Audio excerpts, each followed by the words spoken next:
seat if you would. Thrilled that you're here. We're going to continue on in this teaching series. We're going to jump into it. Just kind of a little disclaimer. This morning I lost my voice on Friday, and I'm still struggling with it. And since confession is good for the soul, I lost it because I was yelling at my water heater when I found out it had a leak. And so and so that will just do you in. And so we're going to continue on in this teaching series as we work our way through the Bible. If a teaching outline is going to help you, feel free to take one. If not, you can just pass it on down the row. I don't know how many history buffs we have in the room, and if you're a history buff, I'm not sure how many of you enjoy the works of David McCullough. McCullough has written several history books, a couple of Pulitzer Prize winning books on presidents, one on John Adams, one on Harry Truman, the Truman books, how I first became acquainted with McCullough. And I recently just finished one of McCullough's books called Path Between the Seas. It's about the building of the Panama Canal. And he takes a look at the success of the Americans between 1904 and 1914 in the building of the canal, and he looks at the failure of the French between 1880 and 1893.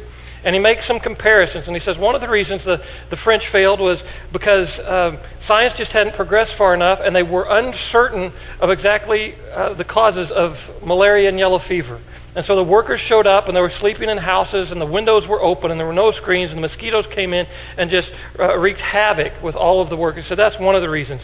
But then one of the other reasons, he concludes that the French failed after their 13-year try was because of their previous success.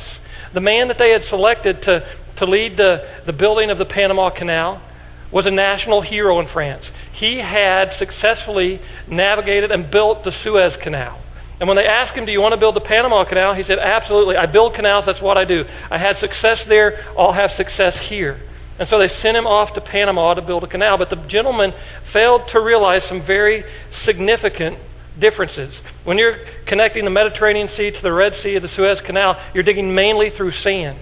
When you're digging in Panama, you are digging through one rock formation after another rock formation after another rock formation. A huge difference. In Suez, they had the ability to get fresh water to the workers just like that. Not that way in Panama. You're building in Panama, you're working in the tropical rainforest, average annual rainfall 10 feet in some places. In Suez, the average annual rainfall 9 inches. A huge difference. McCullough points out one of the hardest things for the French to overcome was understanding in Suez when they were building the canal, the highest elevation rise, the highest peak they had to navigate was an elevation rise of about 50 feet. In Panama, you are building on a continental divide. And the work was just incredibly different. As McCullough lays this out, he writes what I found was just a fascinating paragraph. And I'm going to read it out loud and want you to read it just along. You don't have to read it out loud, but it said he, Ferdinand de Lesseps, who is the national hero from France, he could never quite get Suez out of his mind. And his engineers in the field had no experience in the tropics and had not been trained to improvise.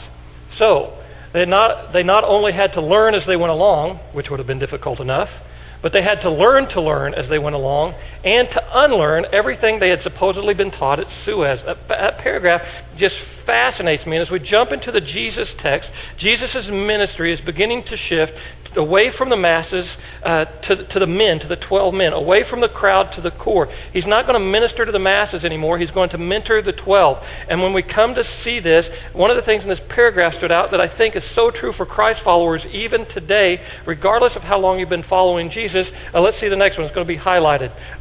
They had to learn, and they had to unlearn. And I think all of us, regardless for however long we've been following Jesus, come to a point in our lives where we have to learn some new things. We have to learn how to learn, and we have to unlearn.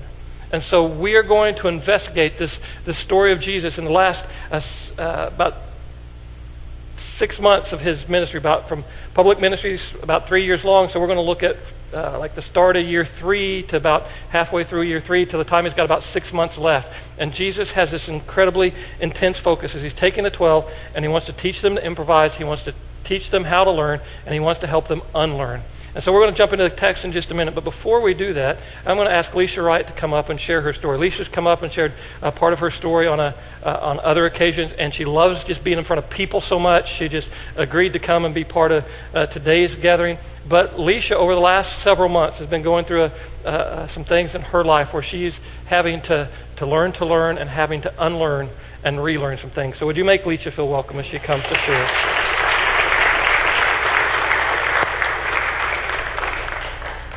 My heart is just racing. The few times I've been up here, it doesn't get any easier. It's terrifying to be up here speaking. But I found out some of the praise band still has the nerves, and Tim admitted to me at first service he still sometimes gets the jitters, so I feel a little better. I would encourage you, if you have a story you're thinking about telling or one that someone else thinks that you should tell, to do it, because it is an opportunity to speak out for Christ and to tell others and encourage them what He's doing in your life. This is part of my get up. I'm a physical therapist assistant by trade. I work in a facility in Troy, and we take for granted the ability to walk into this room or up these steps without the fear of falling. And in the rehab center where I work with people who can't do that and who need to relearn how to balance. Sometimes they've had a fall, or sometimes they've had a stroke or some kind of injury. And as a result, they have to wear these wristbands that say fall risk on them. And I take this gait belt and I put it around their waist and I hold on to the back of them, and we work on balance training. Sometimes they lose their balance and I'm there ready to steady them, and sometimes they lose their fear of falling because they know I have them and they trust me. So my balance is crucial. About 9 months ago, one morning, I woke up and lost mine. I woke up and was overcome with severe dizziness. I couldn't walk. I couldn't move. I felt literally paralyzed. Even the slightest movement of my head or eyes or any body position changes would cause severe room spinning sensations. To make this next part of my story shorter, after 2 emergency room visits, 2 CAT scans, 2 MRIs, 4 different doctors, and 1 neurologist later, I had diagnosis of vertigo. And basically there was nothing really they could do, so they just prescribed medications, 1 for motion sickness and 1 for anxiety that I was experiencing. I was relieved to know that it would probably go away in a few weeks, no more than 3 months. So I put my life on hold to wait it out. I withdrew from my responsibilities in almost every area, and I just kind of waited it out. Everything that I did with slow, purposeful movement to try to control it and to go into an episode, I call them. And an episode of vertigo feels like you're falling off of a cliff and tumbling out of control. I could feel them coming on, and my fear of them was constant. Fear then became part of my problem. I lived in fear of having an episode in front of others. I was fearful of having them by myself. I would even have them in my sleep. If I would roll over in my sleep, I would have an episode. It would wake me up in the middle of the night, and then I would stay up the rest of the night in my chair. Fear is really hardest to battle in the night, I found. I began to have trouble just focusing on everyday tasks and activities. I was always monitoring how I was feeling. And that was really all I could focus on. It was exhausting just to function. It took about 6 months for the full-blown room spins to diminish, but varying degrees of dizziness and lightheaded sensations have continued. None of the doctors could really tell me why, so I continued to take the medications they continued to prescribe. One day, someone asked me what were the side effects of my medications. Well, I had no idea. So I looked it up and discovered that one of the long-term effects of the narcotic I was taking was vertigo. And so was the withdrawal effects. But I was certain that this was why I was still having some symptoms, and so I saw a ray of hope with that. And it took me 2 difficult months to totally wean off the drugs that I had become addicted to. It was a crushing blow when I continued to have problems with the vertigo even after I was completely off the medications. This time was a real dark time for me because I had been in my 7th month by then, and I was fearful again that I was never going to find complete relief. That I was always going to have problems with this, and it was just so overwhelming to function and be myself. I just felt really like I was trapped. I was sure everyone was tired of hearing about my problem, and so I withdrew inside myself for a little while, pulled away from people, started feeling sorry for myself, and I just couldn't understand why God wasn't fixing me. I mean, I had been prayed for, prayed over, prayed with, and healing didn't come. I had literally envisioned touching the hem of Christ's robe, just praying for a miracle to feel normal again, but healing didn't come.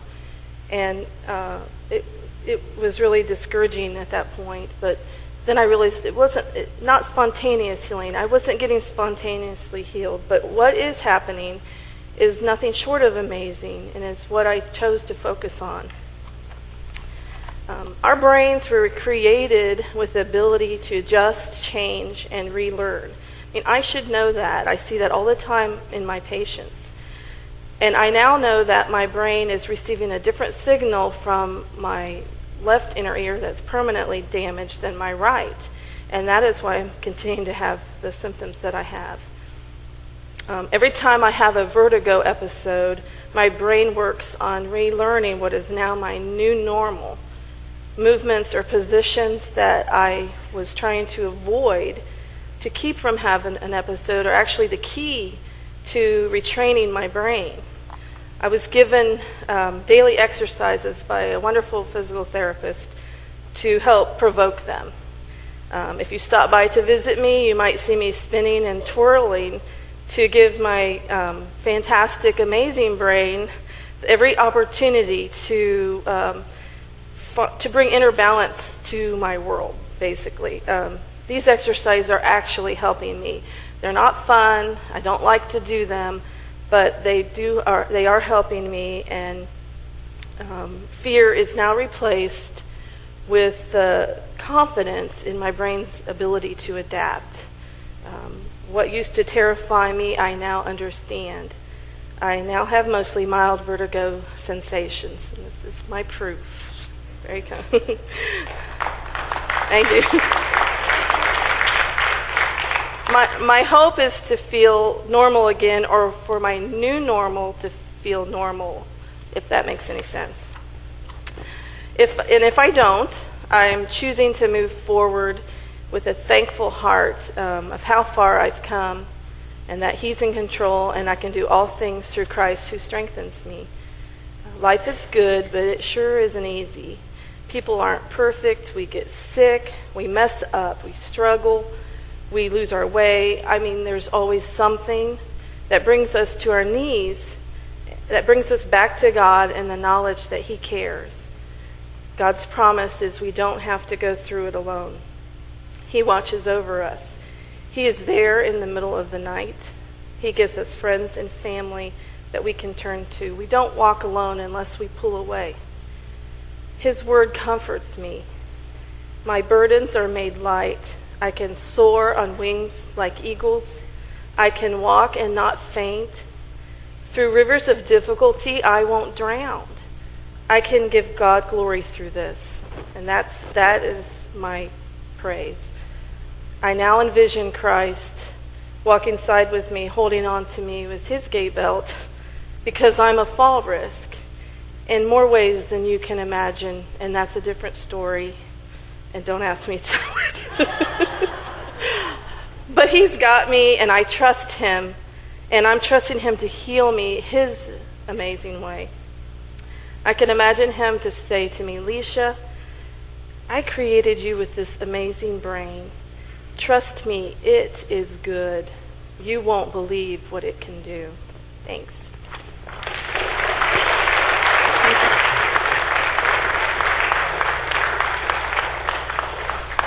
I love the image and the honesty, and I'm a fall risk, and I am too. And we get into the end of year 2 of Jesus' public ministry, if my math is right, and he's at what many believe is one of the highlights of the great Galilean ministry, and he's fed 5,000 people.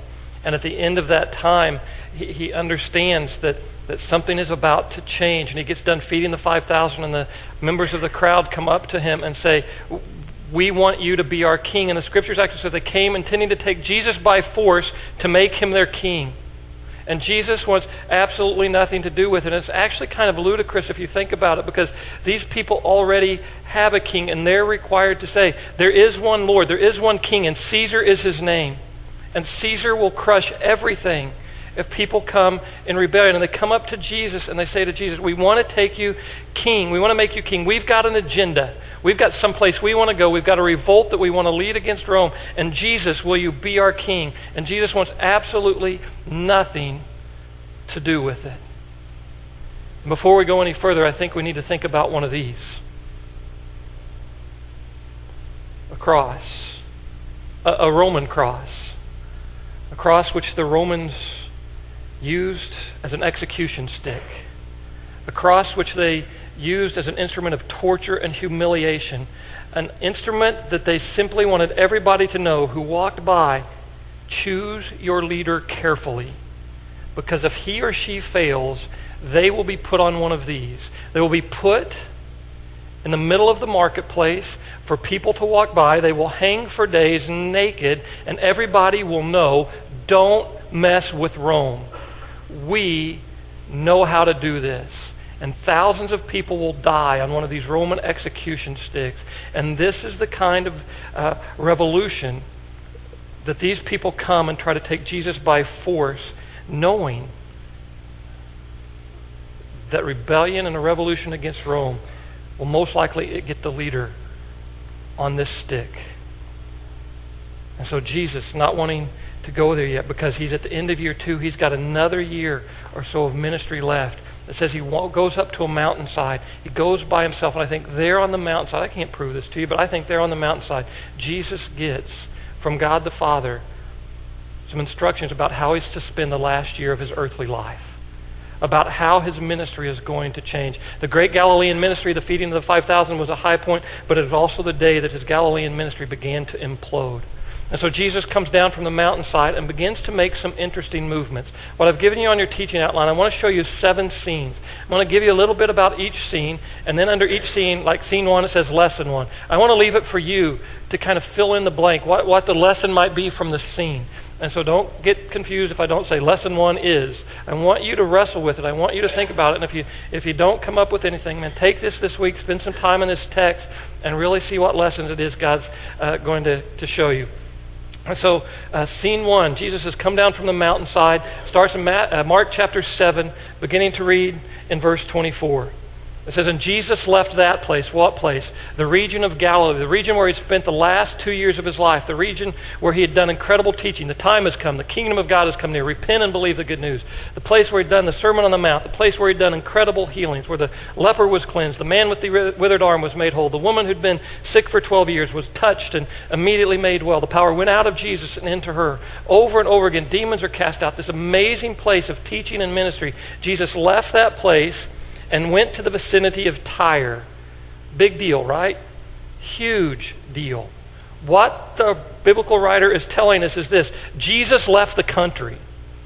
Jesus went out of the land that we would call Eretz Israel, the land of Israel, and Jesus goes to Tyre. Tyre is up on the Mediterranean coast, up towards the top of the screen, right across from the detail box. Tyre is up there, and you can see maybe the very top. Tyre is in the country of Phoenicia. Jesus leaves the country Why? To teach and preach? No. Why? To do more healing? Absolutely not. Because Jesus wants to get away and move away from the masses and focus on the men and begin to train them. And so he goes away to a foreign country, and look what happens. It says he entered a house and didn't want anyone to know it. He was going for a purpose. He didn't want a crowd. He wanted to focus on training these men and getting them ready. Because in a year he would be crucified, he would be put in the tomb, he'd rise from the dead, he would ascend into heaven. Yet, he could not keep his presence secret. Even in the foreign country, people knew about him. His reputation preceded him. And so, in fact, it says, as soon as she heard about him, and I don't know about you, I'm reading that like, who's the she? Well, there's no she in this story at this point. In fact, as soon as she heard about him, a woman whose little daughter was possessed by an evil spirit came and fell at his feet. The woman was a Greek, born in Syrian Phoenicia. She begged Jesus to drive the demon out of her daughter. I don't know how she got in the front door. I don't know if it was one of her relatives' house, but somehow she got into the house where Jesus didn't want anyone to know he was there. She walked in, she fell at his feet, and it says she begged Jesus, heal my little daughter, and Jesus said no. And we don't like that, do we? And Jesus didn't just say no. Jesus used some graphic language. Look at what Jesus said. Jesus says to her, verse 27, "First, let the children eat all they want, for it's not right to take the children's bread and toss it to the dogs." Jesus basically calls this lady a dog. I'm not going to heal your little girl. You're a dog. You're a Greek. You're not one of God's children. You're not part of Israel. I'm not going to heal your little girl. And we don't like that. But Jesus is beginning to shift his ministry away from the healing, away from the crowd, wanting very intentionally to train the 12. And he's like, I think there's a couple of reasons. If I heal you, I know you're just going to go out through all Phoenicia and the crowd's just going to come back. And I got a limited window of opportunity. I've got about a year left, maybe less, to get these guys ready. And I love what this lady says. She replied, "Lord, even the dogs under the table eat the children's crumbs. Jesus, just give me a crumb. All I need is a little bit." I love Jesus' response. And he told her, "For such a reply, you may go. The demon has left your daughter." She went home, found her child lying on the bed, and the demon gone. And we begin with this story because I want you to see, after the feeding of the 5,000, Jesus makes a very intentional move. His ministry is really beginning to shift. He's away from the crowd. He wants to be private time just with these 12 guys. He's got to get them ready. And so he enters into a foreign country. The next scene tells us that Jesus leaves that foreign country and goes to another foreign country. He leaves Phoenicia and he goes from Tyre up to Sidon, and he goes into the region called the Decapolis. Now the Decapolis, if you think about the word decathlon, 10 events, Decapolis, 10, Deca 10, Opolis cities, 10 cities. It's a region of 10 cities, mainly Greek and Roman cities, and it's not part of Israel. And Jesus leaves. Now it's interesting, verse 31 tells us that Jesus left the vicinity of Tyre and went through Sidon down to the Sea of Galilee and into the region of the Decapolis. On this map, you can see Phoenicia. Tyre is below Sidon. So Jesus' most direct route from Phoenicia to the Decapolis is kind of east-southeast. If he just heads east, goes a little bit south, he's going to cut right across Galilee, right into the Decapolis. He doesn't go that way. He heads north to Sidon, goes straight east over to above the Sea of Galilee, down to the Sea of Galilee, around the Sea of Galilee, into the Decapolis. Why? Because he is avoiding the country of Israel. He knows the minute he goes back into that country, the crowd is going to get him. What I want you to see at this point is that Jesus is not this wandering philosopher, aimlessly wandering through the countryside, stumbling into people that want healed. Jesus is a man on a mission, a teacher with a specific purpose, with a limited amount of time, and he's going to teach. He's now ready to train the 12, and the people who want healed chase him down. But Jesus is not about that right now. And so he comes to the Decapolis, and look what happens, verse 32. There, some of the people brought to him a man who was deaf, who could hardly talk, and they begged Jesus to place his hand on him. Do you see the theme? When people are coming to Jesus to be healed, they're having to beg him to do the healing. And I don't know what begging implies to you. Most of the time in my experience, you can beg the first time, but begging usually goes on and on, right? It really gets to be begging after a numerous amount of times, right? And so whatever that means, they're begging. Look what Mark says. After he took him inside, away from the crowd. You get that? It's telling the story. He's taking him away from the crowd, but he's telling us something different. Jesus' ministry is shifting away from the crowd.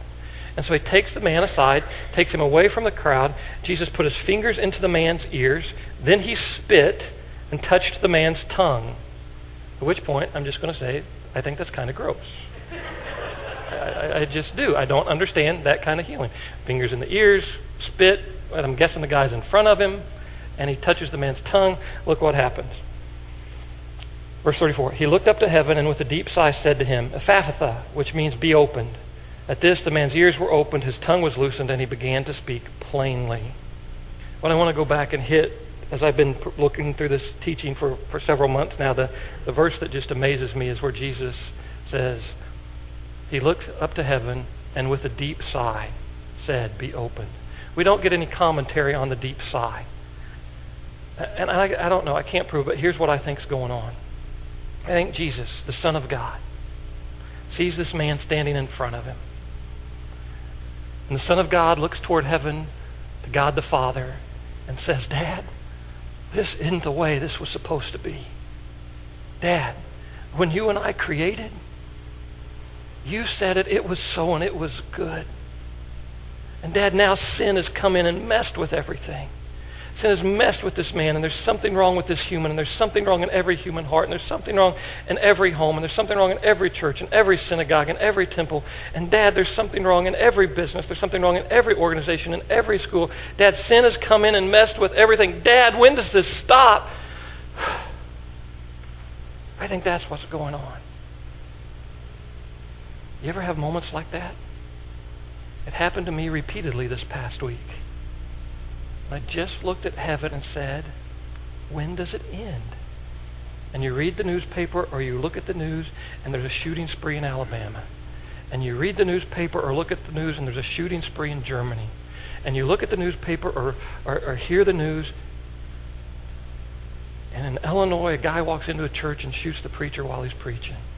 And I look heavenward and I say, God, this can't be the way this was supposed to be. When does it end? When do we get Revelation 21? When you're our God and we're your people and there's a community of people and you yourself are their sinner and there will be no more pain and there will be no more tears and you'll wipe every tear from our eye. God, when do we get that peace?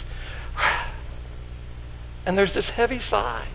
There's this tension. We know it's not the way it's supposed to be and we just want to know, when does it end? And Jesus put his fingers in this guy's ears and with a heavy sigh, be opened. And the scriptures say at this, the man's ears were opened, his tongue was loosened, and it began to speak plainly. If you're following along in the Bible, here's what I want you to do. I want you to put your finger in there and I want you to close your Bible. Not too hard, because I don't want there to be any church-related injuries today. At least not physical injuries. I'm okay with spiritual injuries if you lead fear with a spiritual injury, but no physical injuries. You've been following this text long enough. You know the story. You know the rhythm to it. And so I'm going to share for you the start of the next verse, and I want you to fill in the blank. You know it. The next verse is, after this man's ears were opened and he began to speak clearly, the next verse is, and he commanded them, what's next? Don't tell anyone. Exactly. Jesus is in this pattern. Okay, I'll heal you. You've begged me to heal you, but I don't want you to tell anyone. And you know the story. Did they do it? No. Look what happens. Verse 36. Jesus commanded them not to tell anyone, but the more he did so, the more they kept talking about it. Which is obviously not 21st century American church. We're pretty good about keeping our mouths shut. But they kept their mouths quiet. And Jesus said, I don't want anybody to know because my time is limited. I'm zeroing in on what God wants me to do this last year of my life. But the people were overwhelmed with amazement. He's done everything well. They said he even makes the deaf hear and the mute speak. And they were going to begin to bring more and more people for Jesus to heal. And when they came, they had to beg. Scene number 3. Jesus and his followers are on the boat. They're moving from one place to another. He's just fed 4,000. They're beginning a new section of this last part of Jesus' last year Jesus' ministry. And they're going and they're taking this incredible journey. And they get on this journey And Jesus, remember, they got some stuff to learn. They've got some stuff to unlearn. And Jesus sees a teachable moment while he's got these guys all to himself. And so he's going to say something to him. Now, Mark gives us some interesting insight. Verse 14 of chapter 8. The disciples had forgotten to bring bread, except for one loaf they had with them in the boat. And Jesus warned them, "Be careful. Watch out for the yeast of the Pharisees and that of Herod." They discussed this with one another and said, "It's because we have no bread." He's ticked off at us because we forgot the bread. And Jesus looks at them and says, aware of their discussion, he asks, why are you talking about having no bread? That's not what this is about. Then he asks them a series of questions. We'll get to those questions in just a minute. Before we get there, I want to talk to you just a minute about the yeast of the Pharisees and the yeast of Herod. Now, when Jesus would talk, he would talk about yeast. He referred to it as leaven. And he would say this, a little leaven leavens the whole loaf.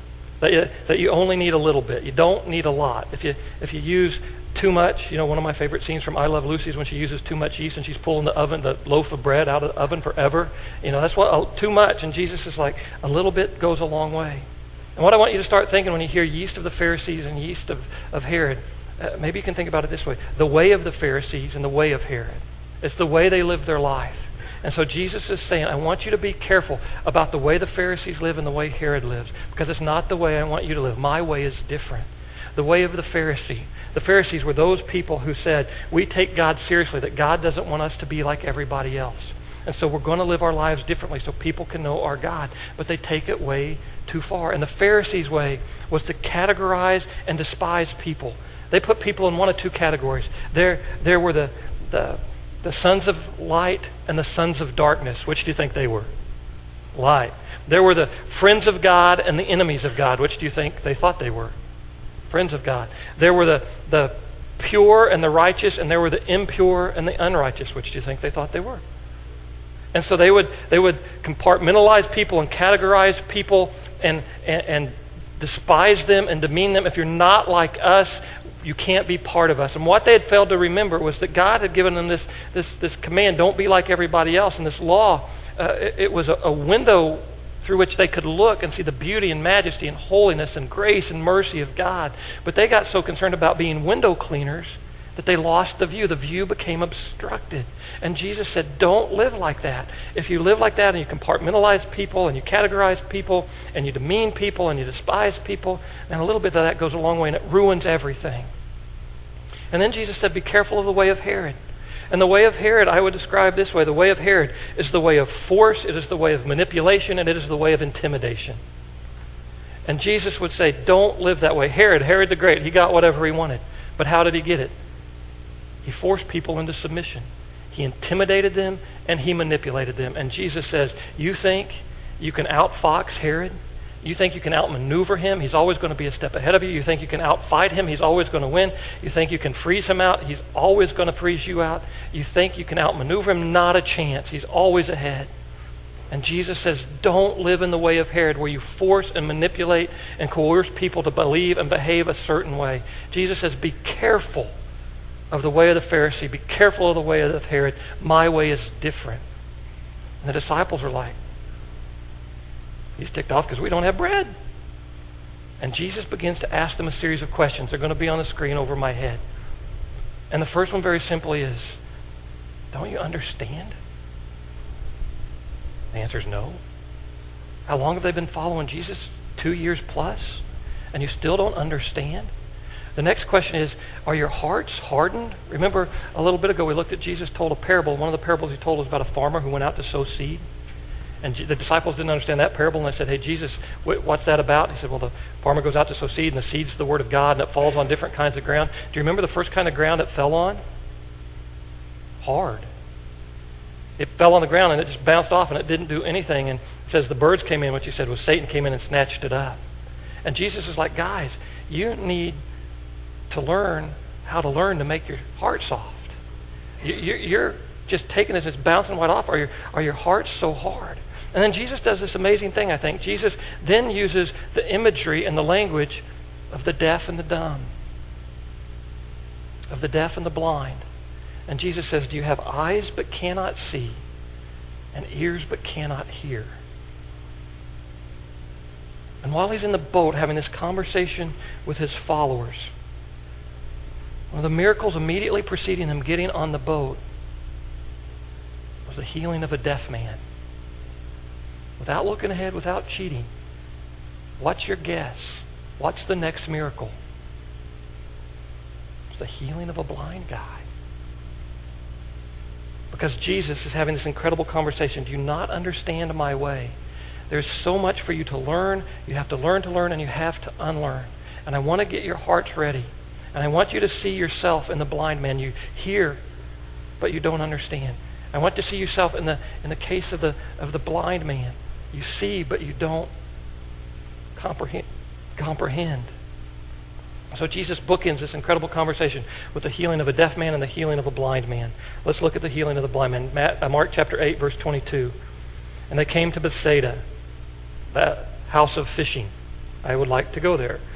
It's what the name means. It's some kind of fishing village. It was the home of Peter and Philip and Andrew, three of Jesus' disciples. So they're back into the region. It may be kind of their final farewell before they really head to Jerusalem, and they're going to be spending time moving to Jerusalem. Some people brought a blind man, here it is again, and begged Jesus to touch him. He took the blind man by the hand, led him outside the village. When he had spit on there's the spitting again. He spit on the man's eyes. He put his hands on him, and Jesus asked, "Do you see anything?" And he looked up and said, "I see tree people." And I tried it in the first service. It didn't work either. So he looked up and he said, "I see people. They look like trees walking around."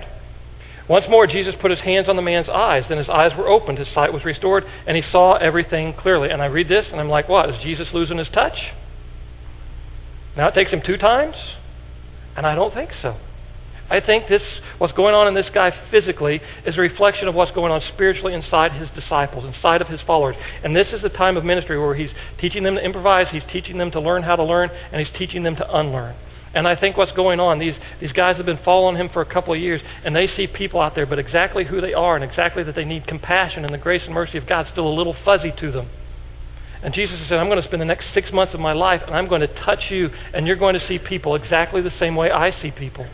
And an amazing thing begins to happen, and I think this is a reflection on what Jesus is doing physically, is a reflection on what Jesus is doing spiritually in the life of the followers of the 12. Next story. Then Jesus and his disciples went on to the village around Caesarea Philippi. Now, Caesarea Philippi, big deal, right? Yeah, huge deal.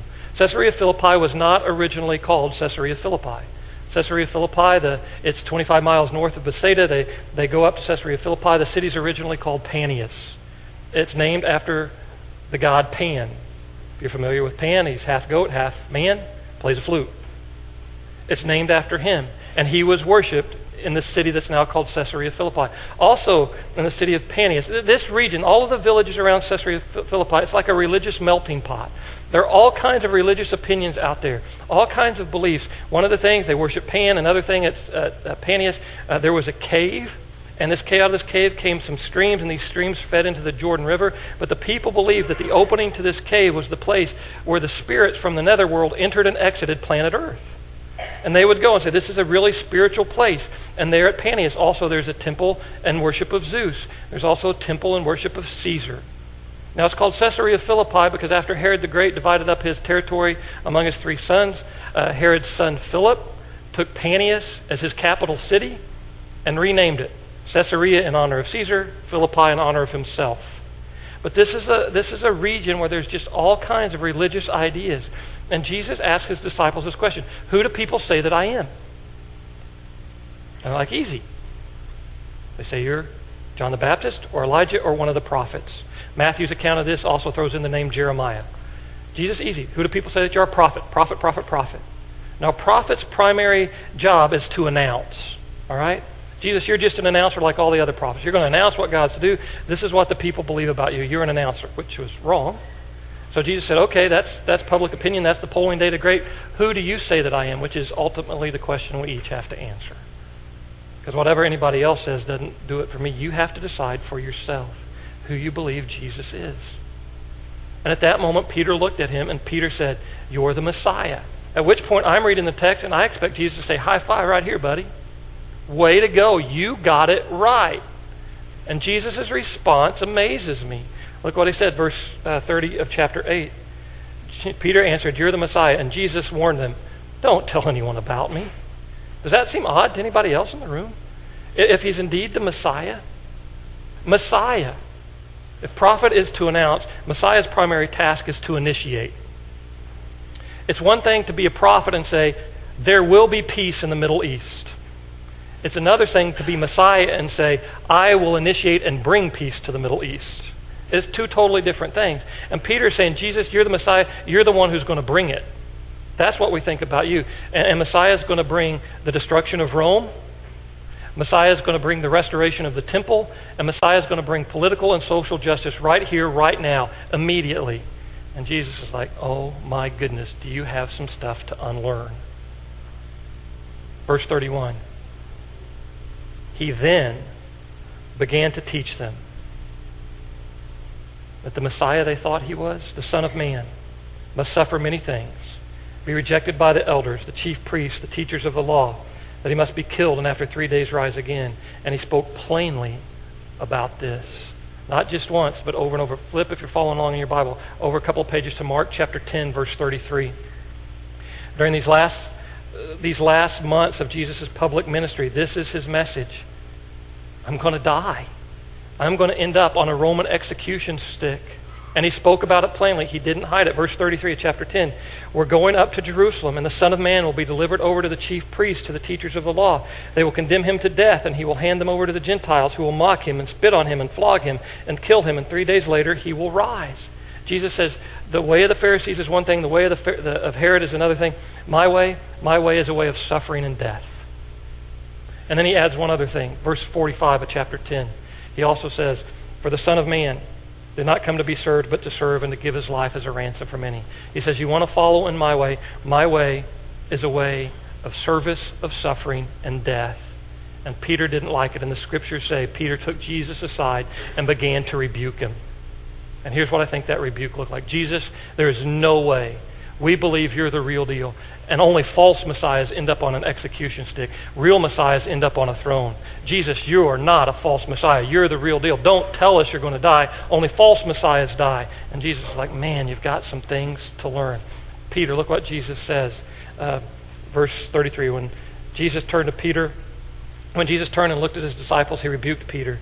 Get behind me, Satan, he said. You don't have in mind the concerns of God, but merely human concerns. And that's where I want to begin to try to make some personal application for you today. Peter, you've got so much to unlearn.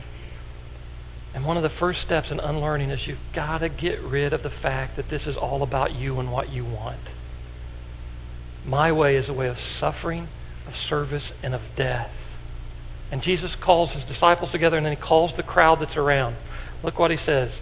Then he called the crowd, verse 34, the crowd to him along with his disciples and said, whoever wants to be my disciple, my learner. That's what disciple means. You want to be my learner? You want to learn? You want to unlearn some things? Here you go. Deny yourself, take up your cross, and follow me. Whoever wants to save their life will lose it. Whoever loses their life for me and for the gospel will save it. For what good is it for you to gain the whole world, yet forfeit your soul? Or what can you give in exchange for your soul? If any of you are ashamed of me and my words in this adulterous and sinful generation, the Son of Man will be ashamed of you when he comes in his Father's glory with the holy angels.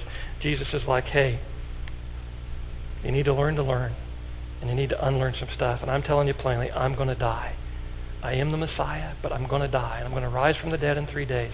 And if you want to follow me, it's the way of suffering, it's the way of service, and it's the way of death. First of all, you need to deny yourself. You got to realize that life is not about you. Then you got to take up your cross. You got to let some things and you die. Then follow me. Where do we start with that? Maybe we can start with that in marriage. Guys, I know that there are some of you in the room who believe it is your right and it is your God-given need, and I would agree that you are respected and that you are valued for who you are and what you provide for your family, and that your spouse and your children should respect you for that. And you're not getting any respect at all right now. And you're like, I'm going to start looking someplace else.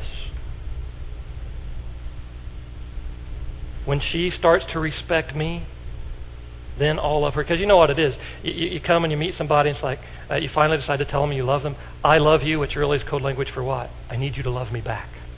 And then they say, I love you back, which is really code language. I need you to love me back. And of all the eligible people on planet Earth, you've decided that what? They can best meet your need.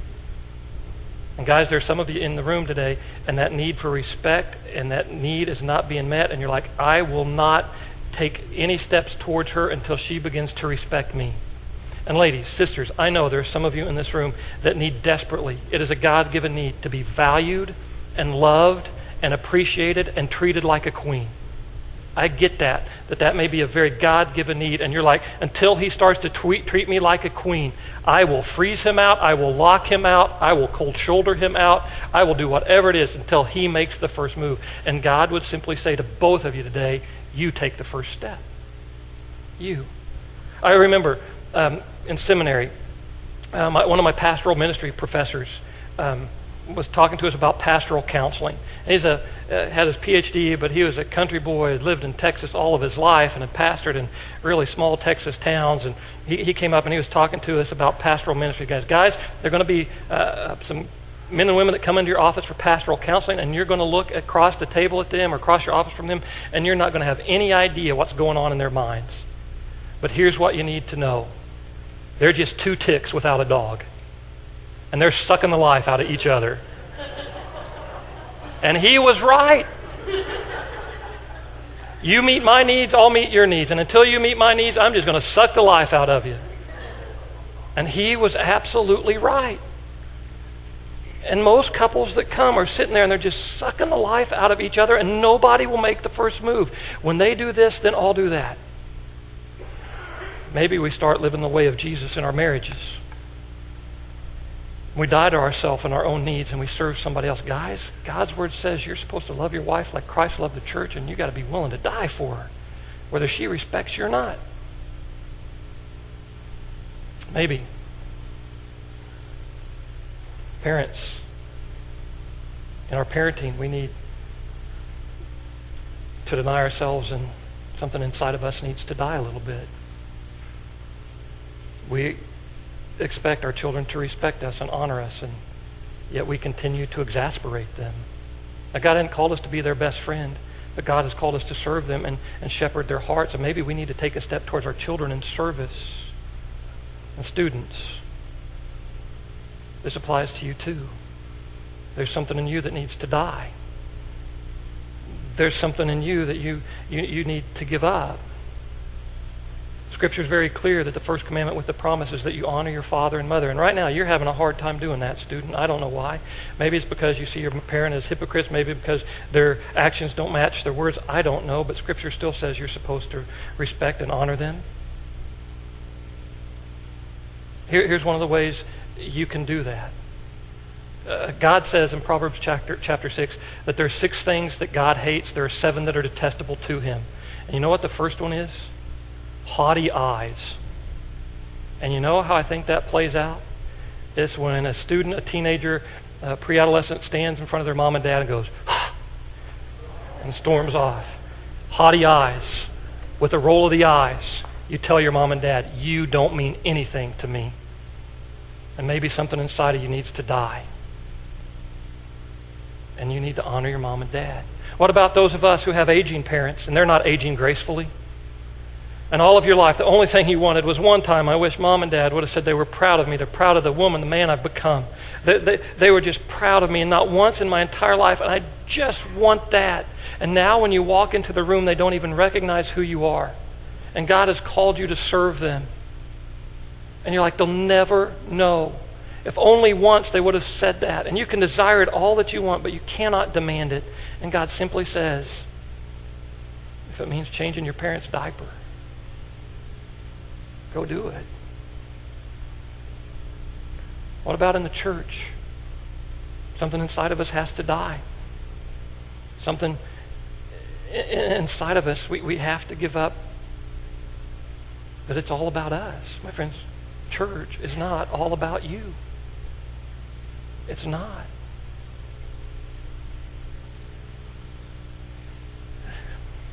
There are people here every week that get that.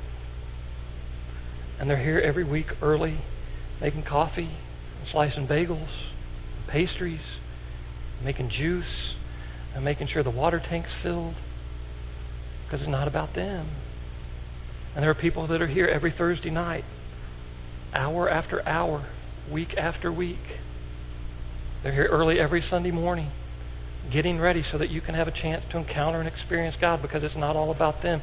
There are people here every week that are upstairs in the park, that are over in the nursery, that are downstairs in the neighborhood, serving your children every week, because they get church is not about them. It's not. And there are people on the computers, there are people on the soundboards, there are people running cameras. It's not about them. They do all this stuff so we can have a great mix, so we can put something on the internet for other people who might want to hear. It's not about them. One of the groups of people that just amaze me week after week are the spouses and the grandparents who take care of the children so that their spouse or their children can show up to serve. Because they get here early and those kids are still asleep. Isn't the church supposed to be a group of people who give a little bit of themselves to die to what they think is right for their lives and say, this thing is not about me. This is about somebody else. And I've got to do what I can do so that somebody else can sit in that pew and hear the truth about who Jesus is. I had the chance and the opportunity while I was in seminary to work at one of the fastest growing churches in America. I was responsible. My job assignment was new member orientation. And at one point while I was there, we were welcoming about 55 new members a week into that church. And I was doing new member orientation, and I would sit with those folks. And one of the phrases I got so sick and tired of hearing was church shopping. Maybe you know the phrase. And they would sit in and say, yep, we've been church shopping, and we've decided on this church. And it just went all through me. Because church shopping means it's all about you, right? But here's what I think the phrase church shopping ought to mean. I think church shopping is deciding which group of radically flawed people you will serve, suffer, and die with for the rest of your life. I think that's church shopping. Because that's what God's called the church to do. Serve, suffer, and die. Because it's not about us. So Jesus has his disciples in this boat. And he says, be careful of the way of the Pharisee and be careful of the way of Herod. And they're like, why is he ticked off that we don't have any food? And he says, don't you understand? And I think he asks us the same question. How long have you been following me? And don't you understand? Is your heart so hard? And maybe today the step of faith that you need to take is say, hey, God, I need to learn how to make my heart soft to receive your word. Hey, God, my heart is just so incredibly hard. This has been all about me. Maybe today you need to say, God, open my ears, open my eyes so that I can hear and see the things the way you hear and see them. In fact, that's how we're going to close our time together today. If the team wants to come on up, we're going to sing together. And I asked them, after they had put the set together, I'd asked them that we end this way.